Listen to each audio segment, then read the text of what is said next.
నమస్తే అండి. నమస్తే అమ్మ. జయలలిత గారు, శోభన్ బాబు గారి మధ్య మంచి అనుబంధం ఉంది. అవును. వాళ్ళిద్దరూ చాలా మంచి ప్రేమికులు అని చెప్పుకుంటుంటే విన్నాం. అవును. మరి అంత మంచి అనుబంధం ఉన్న వాళ్ళిద్దరి మధ్య గొడవేమొచ్చింది? ఎందుకు విడిపోయారు? ఇది చాలా అది అంటే తామొకటి తలిచినట్టయితే దైవం ఒకటి తలుస్తుంది అంటారు చూసారా? అలాంటి సంఘటన అన్నమాట. ఇద్దరూ చాలా మంచి, ఒక విధంగా చెప్పాలంటే ప్రేమికులు అనే దానికంటే ఆరాధకులు, ఒకరినొకరు ఆరాధించుకున్న వాళ్ళంటే కరెక్ట్ అన్నమాట. జయలలిత మదనపోయి ఉంది. ఈయన అప్పుడే డాక్టర్ బాబు చిత్రంలో ఇద్దరు అంటే బుక్ అయ్యారన్నమాట. ఈయన కావాలనే జయలలిత గారికి అవకాశం, అంటే అవకాశం ఇవ్వడం ఉంది కానీ జయలలిత గారిని పెట్టుకుంటని బాగా రిక్వెస్ట్ చేసుకున్నాడు. కానీ శోభన్ బాబు మాటలు ఎందుకు, జయలలిత బాగా చదువుకున్న అమ్మాయి అన్నమాట. చాలా బాగా చదువుకున్న అమ్మాయి. చాలా అప్పటికే గర్ల్ అండ్ మదర్ అనే ఒక బుక్ 1200 పేజీల పుస్తకం ఇంగ్లీష్లో రాసిందన్నమాట.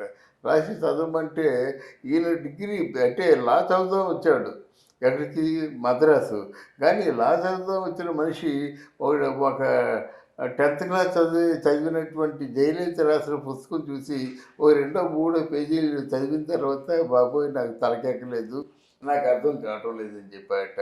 అంత మంచి వొకాబులరీ, అంత మంచి స్టాండర్డ్స్ ఉన్న వ్యక్తి జయలలిత అన్నమాట. ఎందుకో మరి తెలియదు కానీ మా శోభబాబు వచ్చి మాట్లాడుతుంటే స్వాంతన చేకూర్చినట్టు ఉండేదట. ఇంకాసేపు మాట్లాడితే బాగుండేది, ఇంకాసేపు కూర్చుంటే బాగుండేది అని చెప్పేసి అనుకుంటుంటే ఈయన కూడా అలాగే ఉండేవాడు అనమాట. ఆ తర్వాత భోజనాన్ని రమ్మండం, శోభబాబుకే ముద్దపప్పు, ఆవకాయ ఏమి కావాలో భోజనం, తర్వాత టిఫిన్ రమ్మని చెప్పడం, టిఫిన్ రమ్మని చెప్పడం కొన్ని శోభన్ బాబుకి ఇష్టమైన టిఫిన్ చేయడం, ఇదంతా శోభన్ బాబుకి కూడా కొత్త ప్రపంచం కనిపించింది, జయలలిత కూడా కొత్త ప్రపంచం కనిపించింది అన్నమాట. అప్పుడు ఇంకా ఇంకా ఒకరిని విడిచి ఒకరు ఉండలేని పరిస్థితి ఏర్పడిన తర్వాత ఇది తమిళనాడు ముఖ్యమంత్రి ఎంజి రామచంద్రన్కి కొంచెం ఏదో కడుగు గుట్టిందన్నమాట. ఏంట్రా వీళ్ళిద్దరితో మరి ఇంత ప్రేమగా ఉంటున్నారు, అసలు నేను ఆశపడుతుంది జయలలిత కోసం కదా అని చెప్పేసి నెమ్మదిగా ఇద్దరి మధ్య కలహం వచ్చేలా చేశాడు. కలహం వచ్చేలా చేసినట్టయితే శోభన్ బాబు కూడా కొంత కొంత అంటే జయలలిత విషయంలో కొంచెం వెనకంజ వేశాడన్నమాట.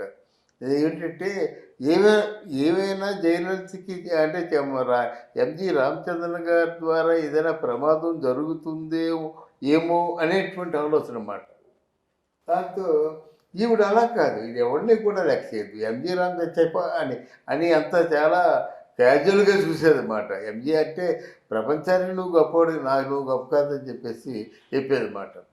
ఆ తర్వాత ఏంటంటే జయ నువ్వు ఇప్పుడు ఇలా కొన్ని చుట్టూ కొన్ని విషవలయం ఏర్పడి ఉంది, మనం ఏమైనా తొందరపాటుగా మనం ఏమైనా చేసినట్టయితే అది కరెక్ట్ కాదేమో ఆలోచించుకుందాం అనేసరికి అప్పుడు తను ఒక్కసారి ఆ మాట శోభన్ బాబు నుంచి ఎక్స్పెక్ట్ చేయలేదు. అంటే ఏంటి, ఎంజి రామచంద్రన్ ఏమైనా చేస్తాడేమో నువ్వు ఆలోచించుకో అని చెప్పినందుకు అసలు ఈ మాట మీరు అనకూడదు. ఎంజీఆర్ ఏం చేయడం, ఆ దేవుడే వచ్చి ఏం చేస్తారన్నా సరే మనం సిద్ధంగా ఉండాలి. అంతేగాని అప్పుడు చాలా ఆవిడ మామూలు మనిషి కాదు కదా. సరే మీరు ఇంకా మీ భార్య మీ పిల్లలు అంత మంచి చెడ్డ అంతా ఉంటుంది కదా, ఆ మూలంగా మీరు అంటే ఇబ్బందులు పడవద్దు, బాధలు పడవద్దు, నా కోసం మీరు ఏమి టెన్షన్ పడవద్దు, నేను చాలా బాగానే ఉన్నాను, బాగానే ఉంటాను. కరెక్ట్గా మీరు చెప్పారు. నాకు మదర్ లేకపోయేసరికి శూన్యంగా కనిపించింది, అన్నీ మీరే అనుకున్నాను నేను కానీ మీకు అలా కాకుండా నా వెనక ఏదో ప్రమాదం పొంచి ఉందేమో అన్నప్పుడు మీరు నా వెనుకున్నప్పుడు ప్రమాదం మీకు కదా, నాకు కాదు కదా. నా ప్రమాదం లేకుండా చూసుకోవాల్సిన బాధ్యత మీది. కానీ నీకు ప్రమాదం ఉందేమో అని అన్నప్పుడు మీరు నాకేది దండగా. ప్రాణాల పైన ఒకరు అంటే ప్రాణం సమానంగా ఉండాలి కదా అని చెప్పేసి మామూలుగా ఆవిడ అప్పటి నుంచి ఆలోచించిందన్నమాట.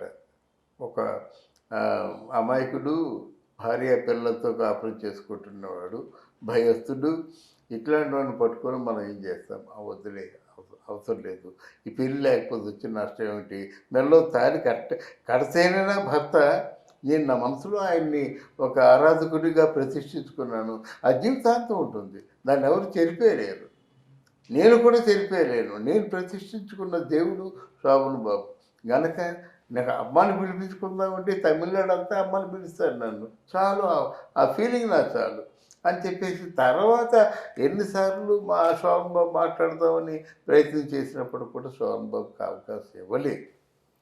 తర్వాత ఆయన కూడా ఒకే ఒక సందర్భంలో వెళ్ళాడు.